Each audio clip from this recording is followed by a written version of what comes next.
You know how when you're younger, sometimes you don't realize how bad something is until you grow up? I've told this story before, but I feel like it's a good time for a refresh. If you're a younger girl, especially in high school, you need to hear this. When I was like 17, I was on a dating app, but I like lied and put my age as like 21 or something. But in my bio, I did write actually 17. Still a terrible idea, don't do that. But I wasn't hiding the fact that I was underage. And I ended up matching with this guy who I knew of, but I didn't actually know him. I knew people he knew, and he was 21. He messages me and instantly I'm like, by the way, I'm 17. And he goes, that's okay with me if it's okay with you. Red flag number one. And then we start talking. It was fine. It was just like very casual conversation. It wasn't anything that serious. I wasn't using dating apps for like a date. I was using it just for fun. And then he followed me on Instagram. Literally, I'm not even exaggerating.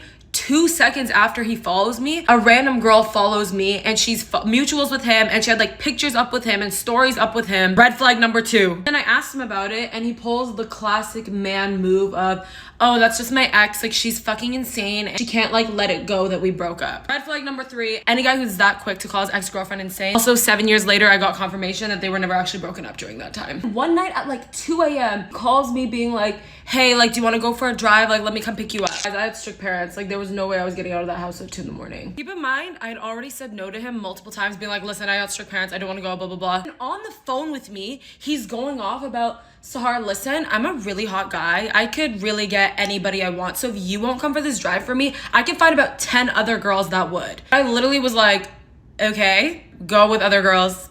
I'm good. And he wouldn't stop messaging me, so I had to tell him that me and my ex got back together so I couldn't talk to him anymore. To some of my coworkers, they knew him and went to high school with him, and they were like, Sahar, he's fucking disgusting. You're not talking to him. He had like multiple charges pressed against him, and now that I'm 22, looking back, I'm like, I could never be with someone that young. That's gross. Girls, remember, there's a reason why they can't get girls their own age.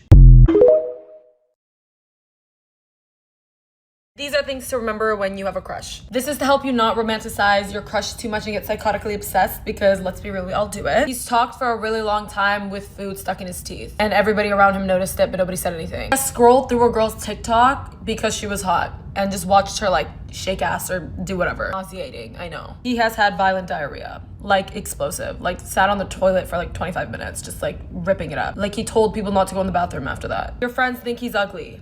Am I wrong? The same way you're obsessed with him, he's either obsessed with another girl like that right now or has been that psychotically obsessed with someone else. Future you is gonna look back on this moment and be like, ew, you fucking stupid bitch. Why did you ever like him? He's so gross. Making your home modern and beautiful is easier than you think with 50/50 RGB SMD strip lights. Bright, uniform, ambient lighting for anywhere in your room. Use exactly the length you need thanks to the cuttable design. Waterproof properties and the use of double copper make them durable and long-lasting in all conditions. Change the colors, effects, and brightness of the lights thanks to the wireless remote or the app on your phone. Change the look of your home. Order now.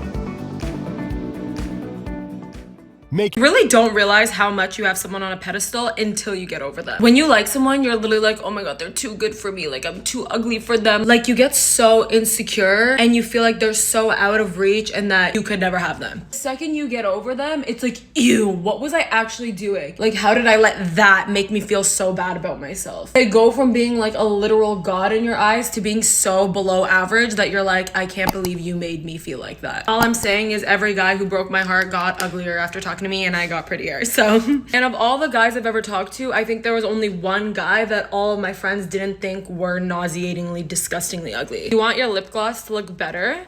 Put a little lip tint underneath it, and then you wipe it. Look how nice and slutty this looks, okay? You can't tell me that doesn't heat. Is there like a science behind why when we look like absolute fucking shit, like garbage, you'll see every attractive person on earth, but when you look good, it's a ghost town? Miso soup. Especially in my building, I swear, like right now I felt kind of cute, so I like went downstairs, grabbed my food, whatever. Didn't see anybody. Nobody. Literally not a single person. But when I look like a dog's asshole, like no makeup, haven't washed my hair in like fucking 3 weeks, disgusting, smelly, that's when I'll see like literally every hot person that lives in this building. Like, relax. Please, this isn't me. Give me a chance. You guys have one of those moments that was so embarrassing that you had to convince yourself that it didn't happen, or else you'd be up all night thinking about it literally every night for the rest of your life? So this is my story. So a couple years ago when I was in LA, I ended up at this really big 4th of July party. I'm not one to typically go up to someone who I'm a fan of and be like, oh my god, I'm such a fan of you, because if you've been following me, you know I've had very bad experiences with that. I told people I'm a fan of them and then they viewed me and treated me like dirt on their shoe. But at that party, there was this one guy who was arguably the biggest YouTuber at that time. And in my head, I was like, he's so famous and big that there's no way we would ever just like casually be friends. I'm just gonna like let myself be myself and just be a fan for 1 second. So I go up to him and I will say he was super nice, like insanely sweet, like was not being rude at all. And I was like, yo, I'm from Canada, like everyone in Canada fucking loves you. Like I've been to parties where like they just play your videos. This is when things started kind of taking a turn. So my friends say my humor is an acquired taste, because my humor is violently sarcastic, like to the point where like you will not even know that I'm joking. That's how much I'll make it sound like I mean what I'm saying. And he's like, oh yeah, no way, like people in Canada like me that much. And I'm like, yeah, they do. And I was like, honestly, like if you slap me across the face, that would be like a flex. I was like joking, right? But because I was kind of nervous, I just didn't know what else to say and I kept this joke going. I'm like, go ahead, do it, slap me across the face, I literally do this. And he's like, I mean I would, but like my hand kind of hurts. Like he was joking around with it too. Then I just kept going with it. Like I just kept being like, no, seriously, slap me across the face, until it got so fucking awkward that I ended up just being like, can I like get a picture? And he was really nice and said yes. But he's probably out here thinking like, do Canadian girls just like being slapped across the face? Because what the fuck? I feel like you can't capture how weird it was when I was doing that. No, seriously, do it, slap me, go ahead. No, seriously, do it, it's a flex, do it. Then the next time I saw him, I was like really hoping he wouldn't remember, but then he gave me kind of like this weird look as he was walking by me, and I was like, fuck, he still remembers. My friends who were there with me said they got such bad secondhand embarrassment watching that encounter, so love that for me. Listen, as somebody who's kind of been through it all when it comes to friends, these are some things you need to hear. If your friend is constantly talking shit about other people to you, like to the point where every person that comes up in conversation, they will find a way to shit talk them, they're also talking shit about you to other people. Unless you guys are each other's like #1 best friends, there's a very rare chance that you're gonna be the exception and be the one person they don't talk shit about. I once had a friend that was like that constantly talked shit about me, but she would swear like, you're the only person I don't talk shit about. Also, if you find they lie to everybody, once again, they're also lying to you. I used to be friends with this girl who even admitted she was a pathological liar, which was probably a really big red flag. Got to the point where every time she opened her mouth, I never knew if she was telling me the truth. Found that in like bigger friend groups, there always tends to be sort of like a hierarchy of who's like most important in the friend group, the most liked in the friend group, and who isn't. I always kind of fell more into the punching bag category of the group. I was the one that wouldn't get invited to certain things, or I'd be the one that would be left out of the group chat. And if you're like, there's no other group chat,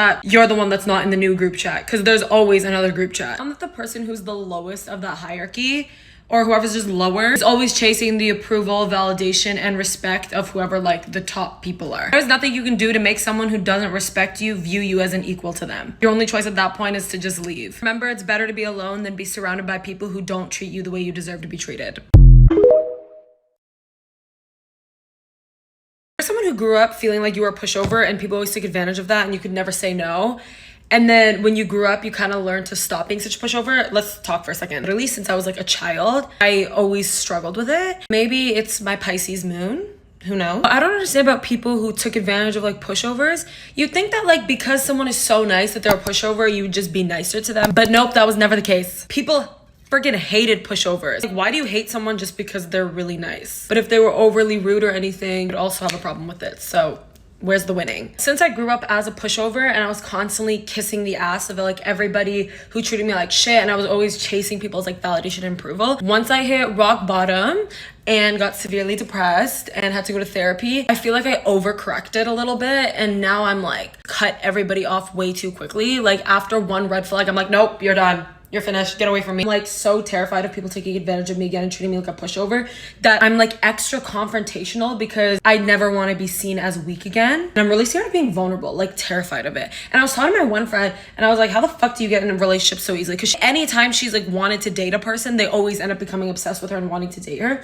And I was like, how do you even do that? Like how, what the fuck? And she was like, you have to like be vulnerable. And I was like, I would quite literally rather die. I think it's because of my pushover history that I'm like, I never want to be seen as weak again. I never want to be seen as like someone that people can easily take advantage of. So now I'm like extremely the other side. Cut everyone off, will call you out the second you try to do anything. Both the extremes aren't great, but you know, that's just where I'm at.